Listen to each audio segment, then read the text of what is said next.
पर वो दिल्ली तक आई। हमारे बोलने के बावजूद उन्होंने कहा कि नहीं मुझे आना है, मेरी दर्द आज दिल्ली में सुनाना है, इसलिए वो यहाँ तक आई। नेशनल कमीशन फॉर विमेन से मिली, नेशनल कमीशन फॉर ट्राइबल से मिली, ह्यूमन राइट्स से मिली। हमारी बहन ज्योति, मैं उनसे कहता हूँ कि आप बात करें। నా పేరు జ్యోతి, నేను లగచర్ల నుండి వచ్చిన, మాది కొడంగల్ నియోజకవర్గం. కొడంగల్లో ఏమో ఫార్మా కంపెనీ వేస్తామంటున్నారు, అది కూడా కొడంగల్లో కాదు, లగచర్ల గ్రామంలో. ఎందుకు నా లగచర్ల గ్రామంలోనే ఫార్మా కంపెనీ వేయాలి? వేరే దగ్గర భూములు లేవా? మా రైతుల భూములే కావాలా? మేము రైతులం బతకకూడదా? మా రైతులం మేము ఏదో మా పొట్ట తిప్పకి ఉన్న భూముల పైన ఏదో పండించుకొని మేము పంటలు పండించుకొని తింటున్నాం. మేము తిని మరియు ప్రభుత్వానికి అందిస్తున్నాం, మిగిలినది మేము తింటున్నాం. మా రైతుల భూములే కావాలా ప్రభుత్వానికి? వేరే దగ్గర భూములు ఉన్నాయి కదా, వేరే భూములు తీసుకోవాలి. మరి మా భూములే ఎందుకు కావాలి? మా భూముల కోసం మేము 9 నెలల నుంచి ధర్నా చేస్తున్నాం. అయితే ఫార్మా కంపెనీ రాదు, పట్ట భూములు పోవు అని చెప్పిండ్రు. అయితే ఇన్ని రోజులు ధర్నాలు చేసి కూడా మీ పట్ట భూములు పోతాయి, మీ ఇల్లు పోతాయి, మీ ఊరు మొత్తం పోతుంది అని మాకు చెప్తుండ్రు. మరి వార్నింగ్ ఇస్తుండ్రు పైనుంచి, సంతకాలు చేయకపోతే బెదిరించి మరి సంతకాలు చేపించుకొని పోతాం, ఎందుకు చేయరో చూస్తామని బెదిరిస్తుండ్రు. మాకు ఫార్మా కంపెనీ వద్దు. మేము కలెక్టర్ కి లెటర్లు పంపినాం, కలెక్టర్ దగ్గరకు వెళ్లి కాళ్ళని కూడా పట్టుకున్నాం. మాకు ఫార్మా కంపెనీ వద్దు. అసలు ఆ ఫార్మా కంపెనీతో వాటర్ కాలుష్యం, గాలి కాలుష్యం, నీరు కాలుష్యం చుట్టుపక్కల ఉన్న అందరికి అది హానికరమే ఉంటుంది.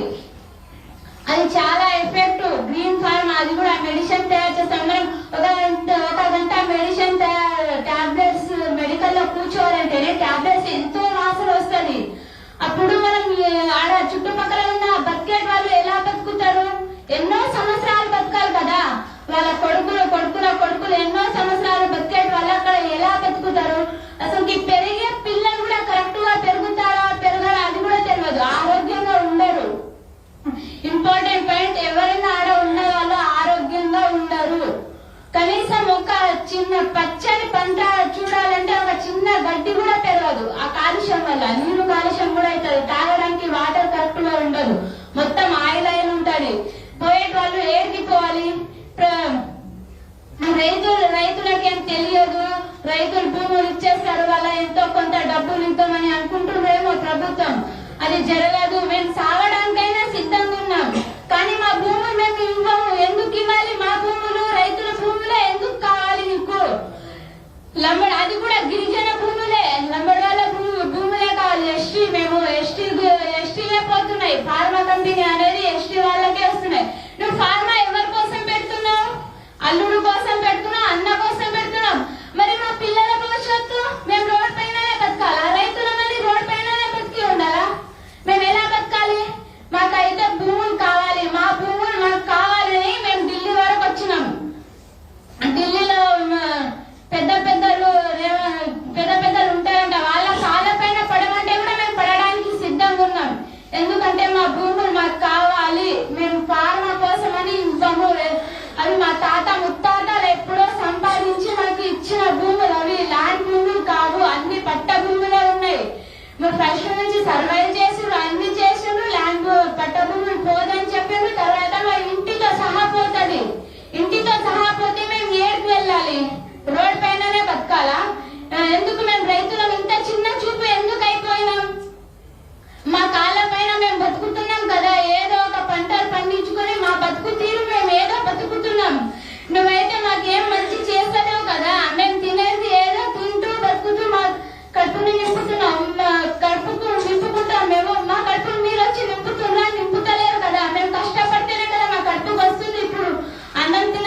కేసు పెట్టకండి, ఏం పెట్టకండి, రైతులని వదిలేయండి అని చెప్పిండు కలెక్టర్.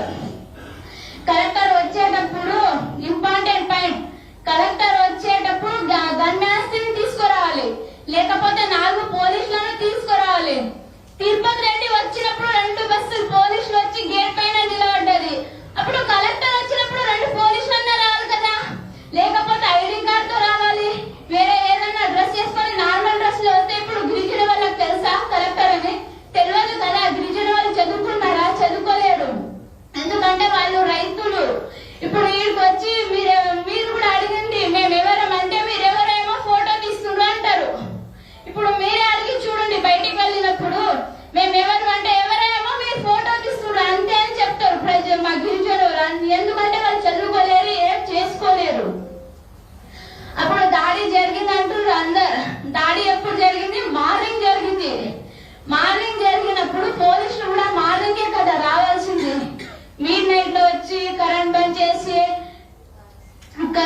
చేసి మరియు ఆన్లైన్ బంద్ చేసి ఆడపిల్లల పైన మిస్బిహేవ్ చేయడం, ఆడపిల్లని దొబ్బడం, వాళ్ళని తిట్టడం, మరియు అందులో అందరు పోలీసులు తాగి రావడం ఇంపార్టెంట్ పాయింట్.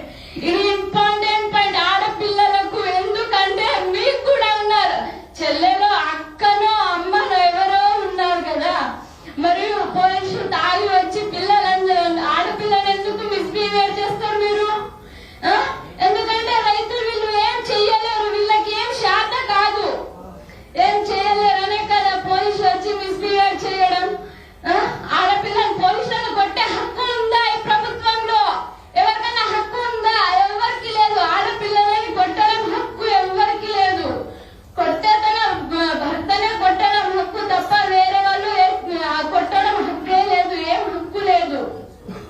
అలాంటి పోలీసులు వచ్చి మా పైన మిస్బిహేవ్ చేయడం ఎందుకు మిస్బిహేవ్ చేసిండ్రు ఆ రోజు? పోలీసులకి ఇంత దౌర్జన్యం ఎందుకు? మాకైతే ఇది వరకు న్యాయం కావాలి. పోలీసులకు ఏం చేస్తారో తెలియదు. మాకు మిస్బిహేవ్ చేసిన పోలీసులకు, జైల్లో ఉన్న పోలీసులకు, అంటే మా ఆయన జైల్లో ఉన్నాడు, కొట్టిండ్రు, బాగా కొట్టిండ్రు. చేతులకు వాతలు వచ్చినాయి, కాళ్ళకు వాతలు వచ్చినాయి, మస్తు ఏడుస్తుండ్రు. అసలు జైల్లో ఉన్న వాళ్ళందరూ కొట్టిన కానిస్టేబుల్ కి మరియు లేకపోతే ఎస్ఐ ఎవరు కొట్టిండ్రో మాకైతే తెలియదు. వాళ్ళ పైన కూడా కఠినమైన చర్య తీసుకోవాలి.